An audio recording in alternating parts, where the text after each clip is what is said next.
Okay, ladies and gentlemen, I'm going to try to make this one quick because it's getting a little late and I still have to prep all my stuff for tomorrow morning for work. So I just got back from seeing Warcraft, the movie, and if you wanted to get my general impression on this before I get into any spoilers, it's that, man, this movie should have came out in 2012. I feel this one really missed the cultural zeitgeist that was the whole Warcraft hype. For those of you unfamiliar with the zeitgeist, basically it's a form of popular spirit or pop. This is a moment where something is kind of just perfect for that time and place. For that, World of Warcraft dominated, gaming back a couple years ago, probably reaching its height with that whole South Park episode. It became really big. Now, I did play cannot speak World of Warcraft. However, I did play that. I wasn't the biggest person into the lore, and I did not play the earlier strategy games. And that's kind of going to be a problem, I think, with this movie with a lot of people. Because the movie is not World of Warcraft the movie, it is literally Warcraft the movie. It takes the first game, which is probably the one people are familiar with the least, or the least people have played. The events from that movie are referred to, or the events from that game are referred to quite often in the latter games, but unless you really get into the lore, you're not so familiar with it. And perhaps that's why this was chosen, for not only being because it starts the story, but they went, well, not too many people are that familiar with the whole events of the first war, as it's called in this case. Each of the preceding games are normally referred to in World of Warcraft as the First War, the Second War, and so on. At the same time, that's probably going to be problematic because it's not as much stuff people are familiar with. And if you were like me, even when I played the game, a lot of the quests, you skip through, you just get to what your main objective. You don't need to know lore about. And especially if you're in a group, you don't want to be spending there. Hold up, guys, I want to read through this 4 pages worth of text that gives me the background. No, you want to go out with your group. You want to grab the quest. You just scroll down to the bottom. You go, okay, I need to kill 10 boars. Okay, that's the number we're looking to get. And you go and you join your rest of your party. There's nothing worse than someone who's holding up trying to read the lore in the background, and whatever character the quest giver is giving you characterization, all that stuff. And then even if you're and then even when you're in a group and there's animation or there's some stuff done during a dungeon, half the time you're not paying attention because if the game kind of takes control away for a second, that's kind of your opportunity to kind of speak with your friends who you're playing with. And that's why I played World of Warcraft, is I had friends that all played it. We were even to the point where we would go and we especially later on played a lot, not land it, but we would Skype and stuff, but we also got together at people's houses and would just play, we'd hook up a ton of computers in somebody's basement, play it and have fun. A great adventure. And it was fun and enjoyable. But with this movie, man, if you have not played the games, I don't recommend it for you. They attempt to try to wheel you into it, but at the same time they keep on distracting you. Unfortunately, they really want to show off, hey, look, we're in this place just like in the games. Let's spend a couple seconds so you can see the real version of how Stormwind would look, because obviously in the games, Stormwind does not have as much of the suburbs that all the peasants and stuff would be living in. It kind of really condenses it down so you get to the main city, to the main the castle and its surrounding spots. You don't want to make a city too big because it becomes kind of pointlessly big. So this is your chance for, naturally in a game that's open world, unless you're playing Just Cause, you have to condense everything down. I kind of always use the example of, it's like one of those maps that have the drawings of famous stuff on them. It'll have the drawing of New York City, and you'll have the buildings drawn on it. Of course, they're not to scale, and there's other less important buildings between, the Empire State Building and the Chrysler Building, but when you draw it on a map, you like put them almost next to each other with maybe a couple buildings in between us to kind of show, hey, yeah, what in that style, if you're not going to an exact scale. Same thing with video games. You have to condense everything down. Yes, there are probably tons of villages between this city and this city, but, unless you're playing, what was it, Daggerfall? I think it was Daggerfall. From the Elder Scrolls series, you don't want to put those all in there. You kind of just want to walk. We just assume that if you walk through this countryside, there are cities and stuff. So the Duncan Jones, the director, I guess, behind this, really wanted to show off, like, okay, this is it. You get to see this location in its full scale, and oh, look, we recreated this place from the games, and we recreated this place from Azeroth. And it's really distracting, because if you're just watching the movie and you have not come in, like, you're not familiar with the games, it's just like, okay, it's a place. Why is that guy's eyes glowing? Which they do. They go to, I forgot the Wizard City. And everyone's eyes are glowing. You're just like, what the fuck? There's elves in the background. We want to address, what's the background with the elves? Sorry, we can't squeeze them into this game, but they are sitting there in the background. It has the downside, I think, of they're trying to recreate this story that probably took in the first game, I'm guessing, probably, hours upon hours worth of characters and background to get across, so you're condensing it down into this 2-hour movie, which is always the problem with video game movies, is really outside of... They had the exact opposite problem that the early video game movies had. Early video games movies, there wasn't any really plot to them.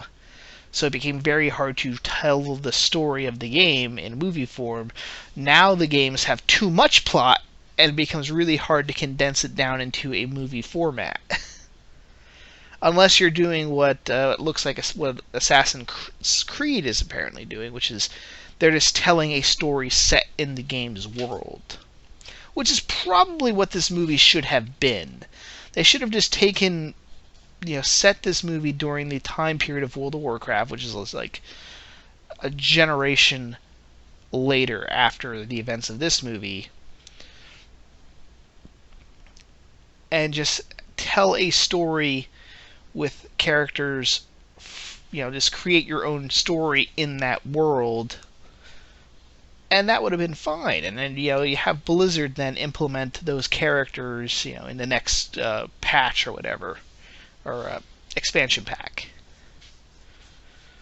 That would have worked. You could have had a nice little adventure where you're the elf, you're the so and so. You get together, you go, and you've got to take out something.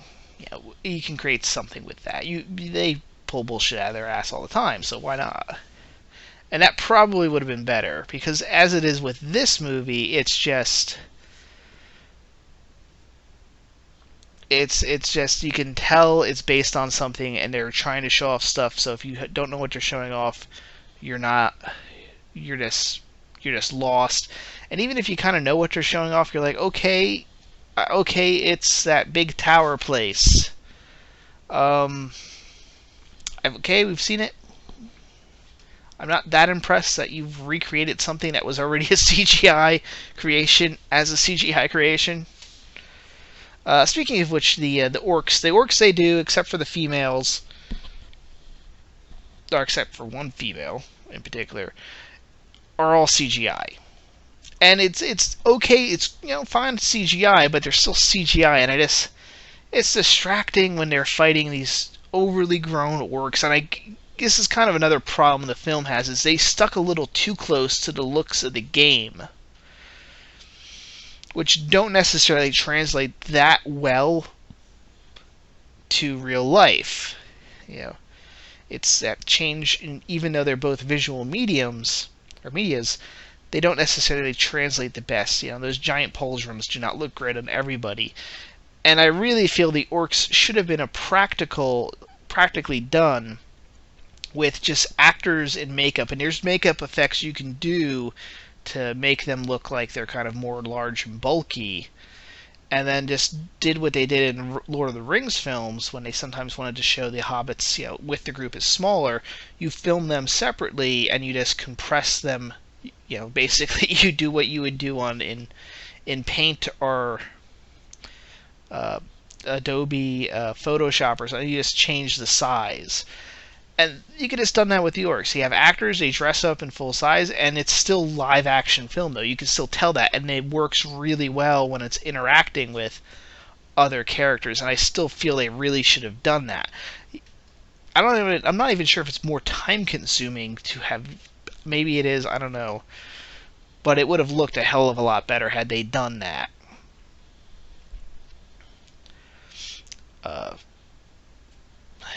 So it's not the best looking films. Like, the CGI is okay. I have seen worse, but I've also seen a hell of a lot better. And it's just too much CGI. But the biggest problem this film has, and we're getting into some spoilers here, but you kind of, in order to enjoy this movie, as I said before, you kind of need spoilers, because you need to know what the hell's happening with the games, because the movie has a non-ending. Like, it has a point of climax, as in there's a height of action, but the overall plot is left completely unresolved. I mean completely. I mean, like, cock tease of a blue ball. Wait a minute, it still feels like there should be a third act here. It still feels like we need another act to go when this movie ends. And I know what people are going to say. Oh, but, that's if they're going to do a sequel. Maybe. I'll get into that in just a second. But let's just assume there is no sequel going to happen. Oh, you go, oh, but it's stuck so closely to the lore that we know what happens based on what happened in the games. And to that I say, not everyone's playing the game. So if you're not familiar with the games, it's just like, what the fuck? Basically, they end it with... Well, let me go back to that. That's not an excuse. This is the movie. The movie has to be an entity end and of itself. So you need a proper ending. Yes, can you have some strings that are there for sequels? Yes, but this movie's own plot feels completely unresolved. What's seen as the main antagonist, God, I already forgot his name. But the orc war chief there is still running around. There's this sacrifice that Dominic Cooper's character has where he makes the half-orc stab him in order to bring peace by having her become an important person within the horde. They don't show her pulling that off at all. Like, if they had some sort of ending where either the war chief character died, the evil war chief, or her putting some sort of temporary truce at least, being able to pull that off, the plot of this movie would have feel resolved. Instead, they just kind of have it all set up that at the end, Lothar, crap, I should probably look up the actor's name, the guy from Vikings. That's his name. His name is the guy from Vikings.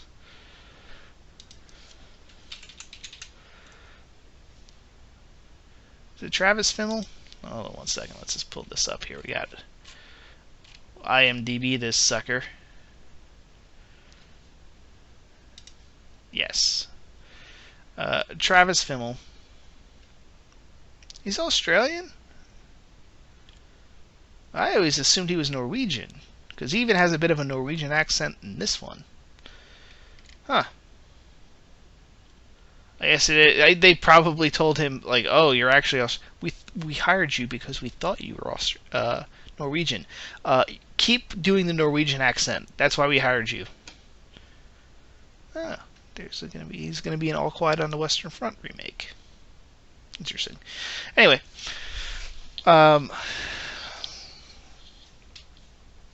yeah, so Lothar just kind of ends like, I'm going to lead the war effort against this horde. I'm going to help lead the people. We now have an alliance. Rah! And that's the kind of if you're not familiar with the games, you're not going to get the importance of the alliance. It's like a throwaway line that you won't even. No importance is really heavily weighed when they say that or make mention of that. Like, oh, well, at least we've united this world, and there's no reflection at the end how they even failed. Like, they could have made something where war is not so easy that you can just make peace after all this stuff has happened.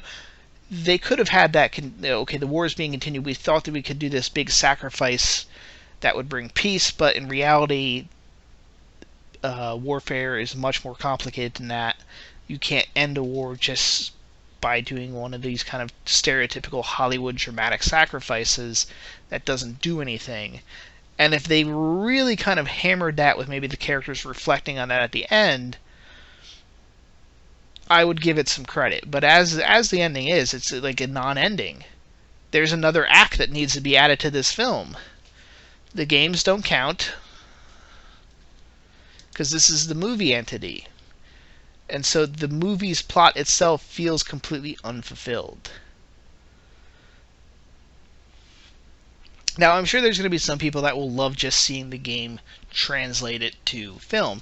And I'm kind of happy that we're seeing video game movies come about again, because there was this period, obviously, there was the first wave of video game movies, which failed for the reasons I already mentioned of there wasn't enough plot, and they kind of just gave it to people who didn't understand the games, and the games themselves really weren't set up to cinematically translate. We're talking about the era of Double Dragon and Super Mario Brothers, the movie. However, even within that time period, you had some lovely gems. You had Mortal Kombat, which is probably still by many considered to be the best video game movie. To the point where it's really that movie has shaped a lot of the games that came after, and it was both financially profitable, critically. Some people hated it, but other people liked it as at least a Bruce Lee knockoff. And Street Fighter, which kind of flopped at the time, but has since really kind of recovered, and people have kind of like it for its campiness, which is something they were going for. So they had that wave that kind of failed. Then video games later, that was from that 16-bit era. Later in the early 2000s, video games themselves had become much more cinematic. And people started to take a new look at video games as a potential source for film. And ironically, again, there's another Paul W.S. Anderson film. Sorry, not. Resident Evil came in, was one of the first that they really translated, and it made its money back. It was okay. Later films were much more profitable. I was shocked that Resident Evil got a sequel. Say with it what you will about the quality of the film, or whether you liked it, or whether it was a good adaptation or not. It at least proved profitable. It proved that they could make some money on this, and that's really what gets movies made. However, after that, I guess give Anderson credit for he knew how to translate something from game to film. Kind of understood what people liked about stuff, what would work, what he could pull, and what would work and what would not. Other people came along, especially Bao, or as I like to call them, Bao movement, took up a lot of properties and just trashed them. I could do an entire little mini podcast just on the Yule Bao films. And there are a couple others. There were, of course, Tomb Raider, very big. So there was this quick early 2000s. There was a quick flash in the pan of, hey, wait, video game movies can be made, and then they fell apart again. Mostly because still a lot of studios came in, didn't know how to adapt them. And now it looks like we're seeing a third wave. Hopefully this is it, where there seems to be a little bit more effort put in and control. Really, the big advantage is now the video game industry is bigger than the movie industry. So the roles are somewhat reversed, where the gaming companies really have a lot more muscle to force on to the film studios. I think that's kind of what you're seeing here with this new wave of starting with World of Warcraft, or Warcraft, I should say, and the upcoming Assassin's Creed, where you know, Blizzard financially is bigger than Legend Pictures. They can tell them, "Fuck you, we're gonna do it this way." Yeah, and so we'll see if this works out. And at least with the Assassin's Creed one, that actually looks good. I don't necessarily like the music they used in that trailer, but visually it looks beautiful. And they are going about, instead of recreating the plot from the games, they're just setting it in the universe of the games with somebody else. And I think that's probably the best way to go about doing a video game movie for a lot of games, is just have it be another story in that setting, in that world, instead of trying to recreate a plot that normally is based around trying to get some sort of game mechanic to work. Now, the other potential problem with this is, again, how they ended it, and its sequel baiting, huge sequel baiting, is I don't know if we're going to get a sequel. I really, as I said earlier, the cultural zeitgeist for this series is long faded. World of Warcraft is not as popular as it once was. So I don't know if it's going to make enough money for them to want to do another sequel. The production on this one alone was such a pain that I'm unsure. Now, I'm sure people will say, hey, wait a minute, we just found out this had the highest grossing the biggest opening in China ever. Very true. That's certainly good news for the studios. However, the problem with that being is, China is very important to the movie industry. However, normally studios, what they're getting from China is their profit. A lot of the extra profit comes from China because they've made their money back here in the States. So normally you're relying on the Chinese market as your profit margin. If you're not making money, if you don't make the money here in the States, you might have to rely on China just to break even. And if you're breaking even on something, you're not making money. And these are all money-making ventures. Let's not forget that. The other problem with China is, they're valuable. Their tickets, the average ticket in China is much, much cheaper than your average movie ticket here in the States. That normally China somewhat makes up for that in that there's 1 billion people in China. But the other problem most studios have is, you got to remember, people always forget ticket sales. The gross from ticket sales is not what the studios get back. If you have a $200 million movie, and the movie made $200 million at the box office, it did not break even. Box office sales might have been $200 million, but don't forget, the studio and the movie theater split that $200 million. Generally speaking, it's roughly, most people put the equivalent of 50-50. It varies a bit by chain, and literally the studios and the movie chains cannot work together. They were broken up by the federal government back in, I believe it was the 60s. So if a movie comes, that's why if a movie, they say, oh, this movie made $200 million, it flopped because the studio invested $200 million. That's what they mean. If I say it's a $200 million film and it made $200 million back, it's still a loss because that means the studio invested $200 million to make the film. The movie only grossed $200 million, $100 million of which the theater kept, and only $100 million went back to the studios, which meant the studios lost $100 million. China, you get even less back on your return. You get less of the studios who put up the money for the movie to be made, get less back. I believe it's something like 25%, if that. So apparently it made $8 million in China. That means the studio is only seeing $2 million back. And if this movie, which looks like it's probably even a $200 million film, that's like 1% of your opening night in China. Biggest opening ever. In China, the studio has made 1% of what it invested into the film back. It's going to need more. Now, it could recover. This film could make money. They might then go forward with a sequel, or they might not. It's hard to tell. This is kind of Blizzard put a lot of its own money up for this. We'll see what they do with this. But that's my overall impression. Sorry it's not the best. And I kind of, I had to debate. Did I want to see The Conjuring 2 or did I want to see Warcraft? And I picked Warcraft mainly because I've been in like a sword and sorcery mood. I mean, we're right in the middle of Game of Thrones going on right now. We had a Ren Fair here in Jersey not too long ago. It's like a week ago. So I've been in like the sword and sorcery mood for like the whole week. That's why I wind up choosing Warcraft.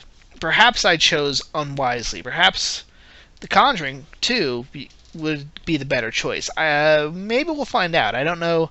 I forget what's coming out next week. And I got to see what's going on this weekend. If it's a slow, do-nothing, or even rainy weekend, I might decide to just go out to the theater again and see what's up. And see The Conjuring 2. Because I like The Conjuring 1. The first Conjuring was one of the best horror films I've seen in a very long time. But anyway, that is my review. Please check out my previous stuff. Like, share, all that usual bullshit that people throw at the end of the film or at the end of their video. I don't care. I do this for fun. I think some people have like, oh, you're going to do this video, you're going to do that video. I've gotten some of those messages. I